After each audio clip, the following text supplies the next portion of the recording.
ক্রিকেটের সবচেয়ে পুরনো এবং মর্যাদাপূর্ণ ফরম্যাট টেস্ট ক্রিকেট এখন যেন টিকে থাকার লড়াইয়ে। দ্রুতগতির ব্যাট বলের লড়াই আর কোটি টাকার লোভনীয় চুক্তিতে ভর করে টি-20 ফ্র্যাঞ্চাইজি লিগগুলো বিশ্ব ক্রিকেটে বিস্তার করেছে আধিপত্য। ফলে খেলোয়াড়দের আগ্রহ ধীরে ধীরে সরে যাচ্ছে ঐতিহ্যবাহী 5 দিনের খেলা থেকে।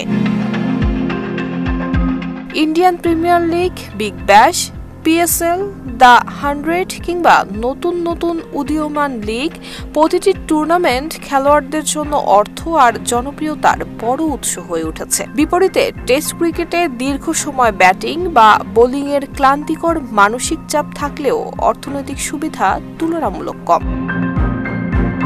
ইংল্যান্ডের সাবেক অধিনায়ক নাসির হুসেইন সম্প্রতি সতর্ক করে বলেছেন, এভাবে চলতে থাকলে হয়তো আগামী 1 দশকের মধ্যে শুধুই বড় দলগুলোর মধ্যে সীমাবদ্ধ হয়ে পড়বে টেস্ট ক্রিকেট। একই সুর ভারতীয় কিংবদন্তি সুনীল গাভাস্কারের কণ্ঠেও। তিনি মনে করেন, খেলোয়াড়দের টেস্ট ধরে রাখতে হলে বোর্ডগুলোকে বেতন এবং প্রণোদনা বাড়াতে হবে। ফ্যানদের আগ্রহেও এসেছে বড় বদল।